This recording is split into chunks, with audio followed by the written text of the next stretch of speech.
Hi, ninth grade families. I'm Kate Rucci. Today I'm going to talk a little bit about how we can apply the scripture to our lives as individuals or as a family. I'm going to read the parable of the lost sheep. It's very short. It's Luke chapter 15, verses 1 through 6, if you want to follow along. Now the tax collectors and sinners were all gathering around to hear Jesus. But the Pharisees and the teachers of the law muttered, "This man welcomes sinners and he eats with them." Jesus stepped in and told them this parable. Suppose one of you has 100 sheep and you lose one of them. Doesn't he leave the 99 in the open country and go after the lost sheep until he finds it? And when he finds it, he joyfully puts it on his shoulder and goes home. Then he calls his friends and neighbors together to rejoice. "Have a party with me. I have found my lost sheep." This scripture is often used when teaching young children about a forgiving God. And that's true. No matter what the lostness of God's children is, God goes out to find them. So let's look at two things in this scripture. First, the 99 sheep. Now you probably know that the shepherd in this story is Jesus, and we are the sheep. So what about the 99 that the shepherd leaves to go find the lost one? Does he not care about those? Of course not. He cares about them just as much. The shepherd loves each of his sheep the same, but sometimes one needs more attention. If the 99 are safe and cared for, does the shepherd leaving them make them any less loved or vulnerable? No, they're going to be fine. Let's look at the lost sheep. Now, lost can mean a variety of things.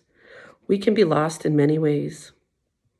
Pause the video and discuss with an adult in your house how today's humans could be determined lost. What would make someone lost? I hope you had a good discussion about what it could mean to be lost. Perhaps one of the examples of being lost was people on the margins, people who don't have all the resources we have, like food, water, a home, etc., all the things we need to live. This scripture means a lot to me because it came to life for me and my family in 2011 during the tornado.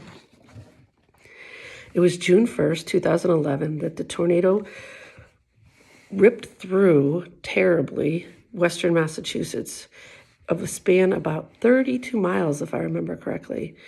It came through Springfield, went through Wilbraham, Palmer, Ware. I think it stopped in maybe Sturbridge or Holland, but it left a huge trail of devastation in its wake.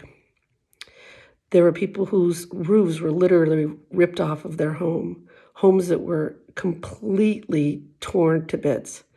I'll never forget it. And it really was stressful for our family, just knowing how many people were affected by this. So we put our worry and concern for others into action.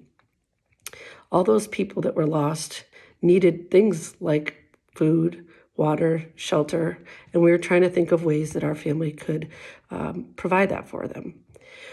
We ended up making close to 900 brown bag meals with donations. Eventually, people started to help us, and we put together a cold cut sandwich, an apple, a water bottle, chips, and a little Hershey's Kiss and a hug in the bag. One of our daughters drew on the outside of the bags. Actually, I think we all did that. And Johnny even put together some toys, and people actually donated toys that we could give to children that we saw on our way. We loaded it up in our van and we delivered meals in a bag to people who had lost their homes. We drove around the areas near Springfield College. Then we went up to Ware and Palmer. There were parts of towns that were just absolutely devastated. Really bring a little bit of joy to people during their most time of such incredible devastation. So we were, I guess, like kind of like the shepherd who went out to find the lost sheep and help them in their darkest days. I hope that everybody has a great holiday season. Merry Christmas. This is a perfect time for all of us to reach out to any lost sheep in our family or in our community that we know that might need our assistance.